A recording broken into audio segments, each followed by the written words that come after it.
Hi there, Yogi, Virendra Yogi, beloved friends. I have been always discussing with you. Truly, thoughts are things and powerful things at that. When they are mixed with definiteness of purpose, persistence, and burning desire into their translation into riches or whatever material object you want. This is a quote from Think and Grow Rich by Dr. Napoleon Hill.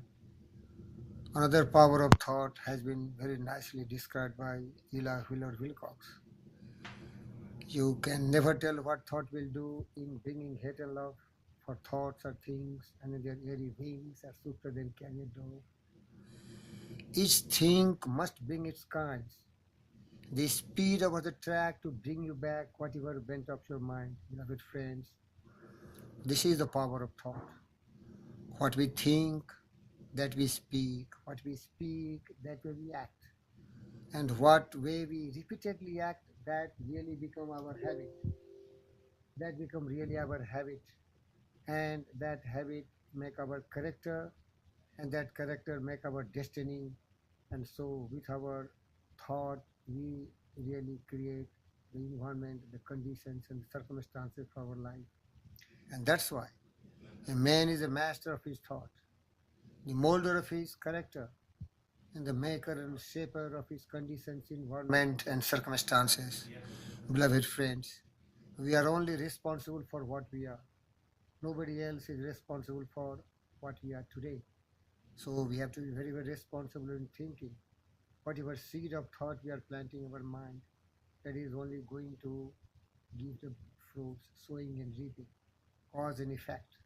The law of karma, the law of compensation comes into action. If we are really sowing the seed of good thought, we are going to good results. If you are sowing the seed of bad thoughts, we are going to bad results. And so we are only responsible. We are only the creator of our conditions, environment, circumstances. Because our life is governed by the law of what is called cause and effect, which is absolute and undeviating. Our life is not by artificial chance or accident, but it is really planned by ourselves. The way repeatedly we think, that way really we are shaping our destiny, fate, and every circumstance. Beloved friends, a divine thought and a godly character is built based on such a noble thoughts like truth, justice, peace, love, and non-violence. These are the real things. So we have to take the full responsibility, because thought in the mind has made us. What we are by thought was wrought and built. If a man's mind has evil thought, pain comes to him as comes the will behind rocks.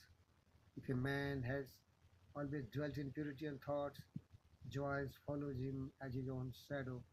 This is the universal truth, and it can never be tempered, it can never be deviated, it cannot be altered. So that is the very important point I want to share with you. So you don't blame the conditions and circumstances what is there. It is your creation of the thought. Your inner really reflects the outer. So control your thoughts, control your conditions, environment, and circumstances. That is the real beauty, and that is the real important thing in life. We have all to learn, beloved friends. Now I would like to give you some of the very important points which one of the greatest thinkers, philosophers, writers, and poets, James Allen, wrote in his book. Here in this conversation, I shall be interested to dwell on the power of positive thinking. If your mind is always occupied by beautiful thoughts of all kinds, it will crystallize into habits of grace and kindness. See, what is that? Beautiful thoughts. It will crystallize into habits of grace and kindness, which solidify into genial and sunny circumstances. Pure thoughts crystallize into habits of temperance and self-control, which solidify into circumstances of repose and peace. Thoughts of courage, self-reliance, and decision crystallize into manly habits, which solidify into circumstances of success, plenty, and freedom. All energetic thoughts crystallize into habits of cleanliness and industry, which solidify into circumstances of pleasantness, gentle, and forgiving thoughts crystallize into habits of gentleness, which solidify into protective, and preservative circumstances. Loving and unselfish thoughts crystallize into habits of self-forgetfulness for others, which solidify into circumstances of sure, abiding prosperity and true riches. Beloved friends, as you sow, so you shall reap. So from these paragraphs you will understand that you are only the creator of such thoughts. It is in your mind.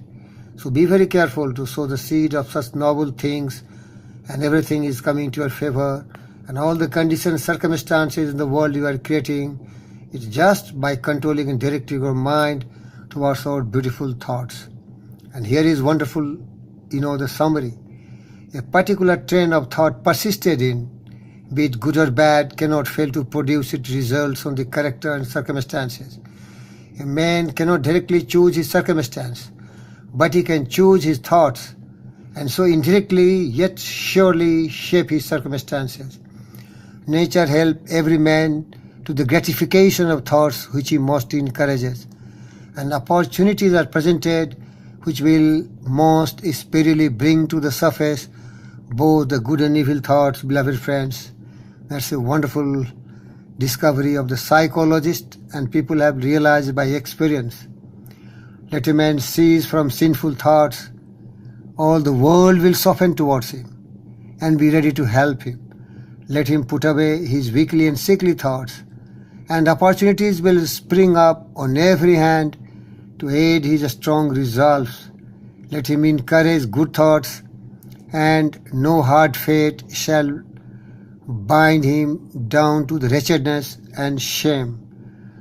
So you can say the world is a kaleidoscope, and the varying combinations of color which at every succeeding moment is presented to you are the exquisitely adjusting pictures of your ever-moving thoughts. Beloved friends, it's very enlightening, is it not? It's so entertaining. So I can tell you, you are the master of your fate, and you are only the captain of your soul by virtue of the thought you choose and encourages. And as James Allen wrote in the introduction, this talk is only to the discovery of the fact that you yourself are maker of yourself by virtue of the thought you choose and encourage, and that your mind is the master weaver, both to the inner garment of character and the outer garment of circumstances. And maybe that till now you have woven in all the wrong direction: sorrow, poverty, misery, greed, selfishness, unhappiness, anger, all the negative mental attitude you have harbored and sheltered in your mind. Now the time has come. Wipe it out, flush it out, purify your thoughts from negative mental attitude to the positive mental attitude, and you have the kingdom of God with you. The temple of knowledge will open to you. He that seeketh findeth, and he that knocketh it will open to you. So you have right to be rich, to be famous, to enjoy a peaceful, happy, a life full of abundance, tranquility, serenity, joy, steadfastness. It is only in your hand. You are the creator of your fate and destiny, just by virtue of thinking. Think positive, think creative, think of helping each other, think of loving each other, think of forgiving everyone, think to show pity, kindness, compassion for everyone who are sinners, who are stressful and very bad situation. That's the way which will lead to joy, happiness, peace and prosperity. I feel very happy and proud to be a part of the journey towards growth, success, prosperity, peace for entire humanity. May God bless you, and thank you very much.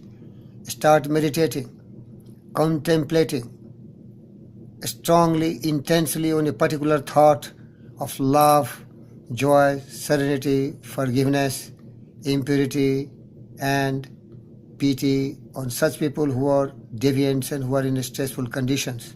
May God bless you, and thank you very much.